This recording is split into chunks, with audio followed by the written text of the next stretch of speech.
Hey guys, today I'm going to be making some pulled chicken and rice. Now, it's not something I've done before. I've done rice, and I'm going to show you how to make proper rice, because rice is one of those foods that only your mom can really teach you how to make, or your dad.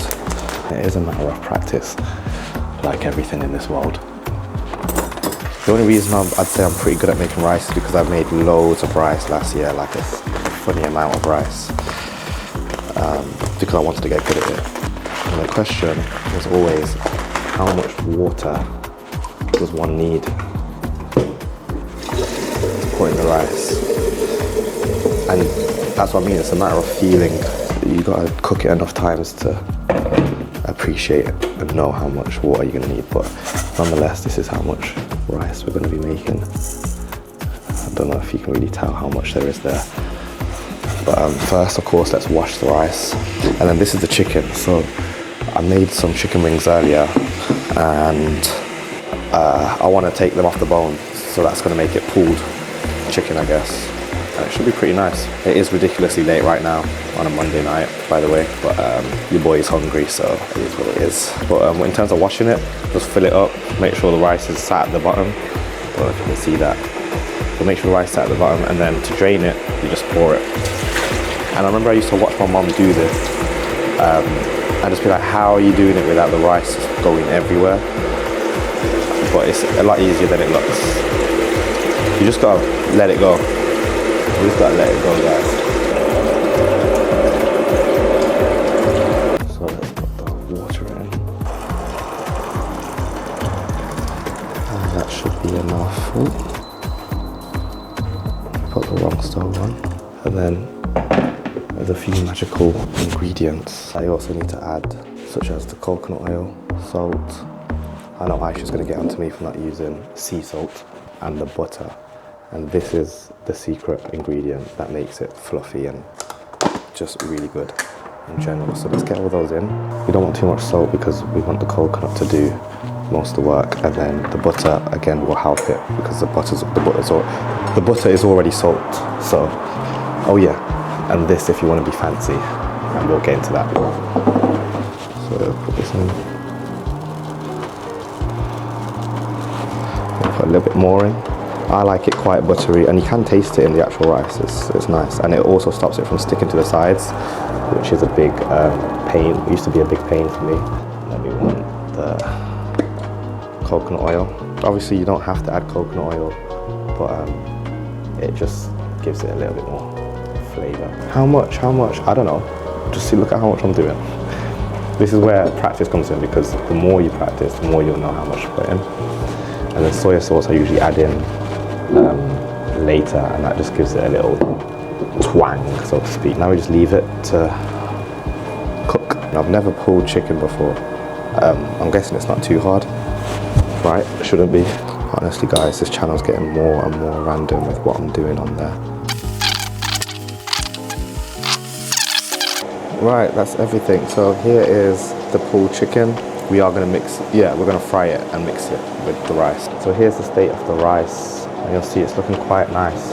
You see when these holes pop up, this is perfect. And it does look like we used a very nice amount of water, and I can tell that because first of all those holes popped up, and then you can see the water still there, like here. There is still water there, but what's important is that we're going to let it steam, so there still needs to be a little bit of water in there so that when we put the lid on, it allows it to steam, and that's what gives it the fluffiness and that consistency that we want.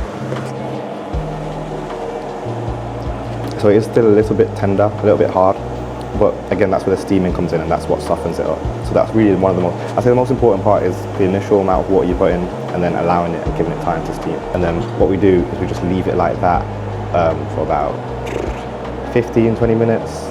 And this is the advantage of rice, because you can cook that first and let that just sit there and steam whilst you might be doing something else. Like we're about to set the chicken up and fry some chicken. So yeah, let me just get everything sorted out. I'm only going to put a very little bit of oil in it, so I don't want too much.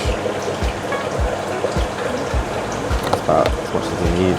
So how long did I cook the rice for? Because obviously I skipped some of this video. I cooked the rice for about 10 minutes, and obviously we're letting it steam now. And again, the steaming part's the most important part. Now, I did talk about soy sauce. I'm going to use it on the chicken once it's in there. And we might mix it in with the rice after.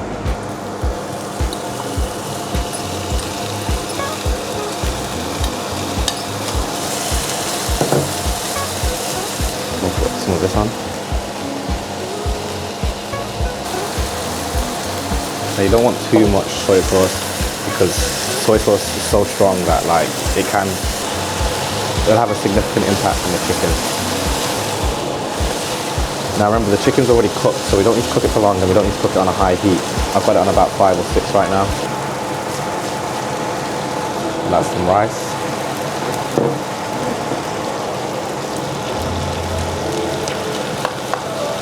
And see how fluffy it is? Look at that, look at that. Look how it breaks. That is some good rice. I would add curry sauce, but I don't have any. But usually I've got some curry sauce on it, just to finish it off nicely. And as my dad would call this is a cook-up. So Dad, if you're watching this, shout out to you.